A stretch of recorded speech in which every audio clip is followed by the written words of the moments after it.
Assalamualaikum warahmatullahi wabarakatuh, saudaraku seiman.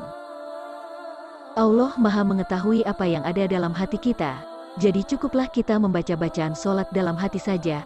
Kata-kata ini sekilas nampak benar dan logis, namun benarkah demikian? Realitanya beragama tidak sesimpel logika tersebut.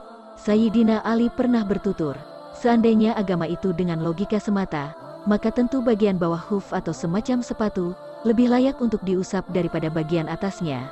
Namun sungguh aku telah melihat Rasulullah mengusap bagian atas hufnya. Mengusap bagian atas huf diperbolehkan sebagai ganti mencuci kaki dalam wudhu, dalam keadaan tertentu.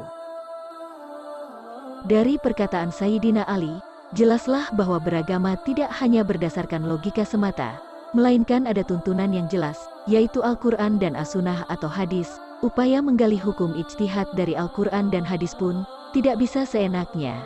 Ada kaidah-kaidah yang baku, juga ada kriteria yang harus dipenuhi untuk menjadi seorang penggali hukum atau mujtahid, sehingga kita sebagai orang yang tidak memiliki kompetensi untuk berijtihad, cukup mengikuti produk hukum yang telah dilahirkan oleh para mujtahid.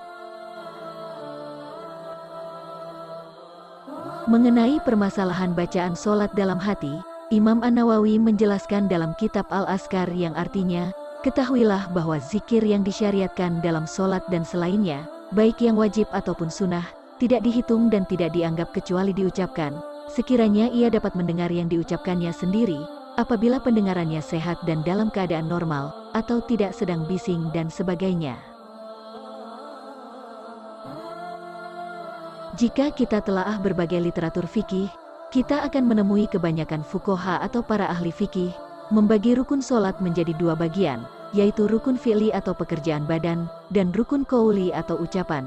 Sementara mengenai niat, ada yang mengkategorikannya sebagai rukun fi'li, dengan memperhitungkannya sebagai pekerjaan hati, ada pula yang memberikannya kategori khusus di luar rukun fi'li dan qauli, yakni rukun qalbi atau hati.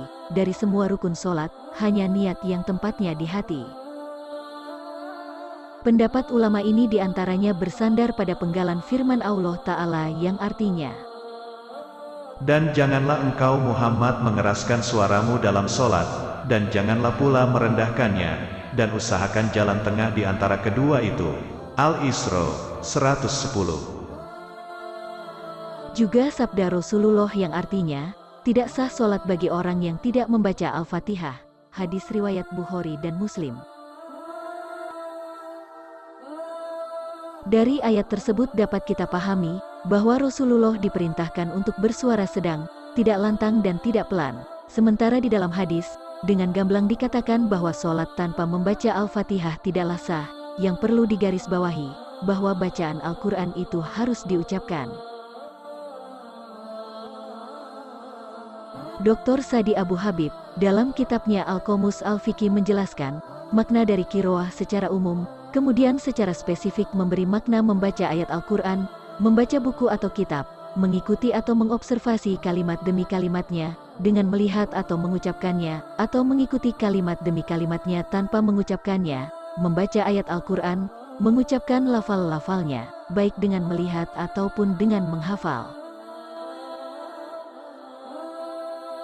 Dari sini kita bisa mengambil kesimpulan, bahwasanya seseorang hanya bisa dikatakan membaca ayat Al-Quran, jika ia mengucapkannya, maka membaca Al-Fatihah dalam sholat diharuskan dibaca dengan suara, tidak cukup dalam hati.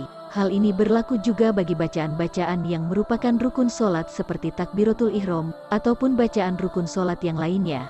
Begitupun bacaan-bacaan sunnah, perlu untuk diucapkan jika kita mengharap pahala sunnah dari bacaan tersebut. Kendati pun Allah Maha mengetahui apa yang ada dalam hati. Namun dalam ibadah ada panduan khusus yang tidak boleh kita abaikan.